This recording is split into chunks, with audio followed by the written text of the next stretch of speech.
Subscribe now and press the bell icon. Never miss an update.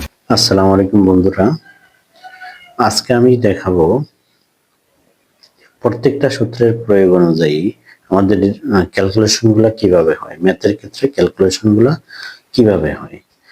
এখন আসি, আমরা আগেই জেনেছি এই তিনটা সূত্রের কথা, এই সূত্র তিনটা প্রমাণ করছি এবং আমরা এগুলোও জেনেছি যে সাইন থিটা সমান কি হবে, লম্ব বাই অতিভুজ, লম্ব বাই অতিভুজ।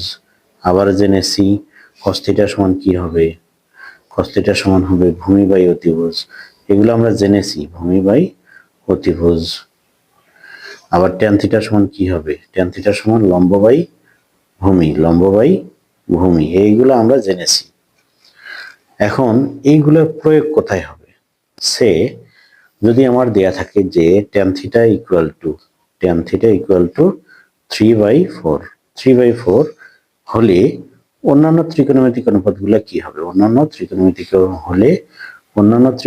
অনুপাতগুলো বের করো, অন্যান্য ত্রিকোণমিতিক অনুপাত। এখন ত্রিকোণমিতিক অনুপাতগুলো কি? Sine theta, cosec theta, cos theta, sec theta, tan theta তো আছেই, কট থিটা লাগবে। অন্যান্য ত্রিকোণমিতিক অনুপাতগুলো বের করো। এখন এই ধরনের অনুশীলনী উদাহরণ সহ 8 থেকে 10টা অঙ্ক আছে, আমরা সেগুলো দেখবো। ত্রিকোণমিতিক অনুপাতগুলা বের করো। এখন আমরা দেখব যে সমকোণী ত্রিভুজ আগে একটা অঙ্কন করে নেব আমরা, এ বি সি, যার বি কোণটা এক সমকোণ, সি কোণটা যদি থিটা হয়। এখন আমরা আসি যে ট্যান থিটা ইকুয়াল টু, আমরা কি জানি, দেওয়া আছে ট্যান থিটা ইকুয়াল টু 3/4, 3/4 মানে কি, লম্ব বাই ভূমি, তাই কি না? তার মানে লম্বের মান 3, ভূমির মান 4। তার অতিভুজটা কি আমরা জানি? অবশ্যই অতিভুজটা পিথাগোরাসের সূত্র অনুযায়ী বের করতে হবে আমাকে। পিথাগোরাসের সূত্রটা কি? অতিভুজের উপর স্কয়ার ইকুয়াল টু লম্বের উপর স্কয়ার যোগ ভূমির উপর স্কয়ার, এটা তো আমরা জানি। এখন এই অনুযায়ী মানগুলো আমরা বসাবো। তার মানে AC square equal to, AB স্কয়ারের মানটা আমাদের কত, এবির মানটা 3, তার মানে 3 এর উপর স্কয়ার, বিসির মানটা কত 4, তার উপর স্কয়ার, তার মানে AC square equal two 9 plus 16, তার মানে AC square equal two 9 plus 16 মানে 25।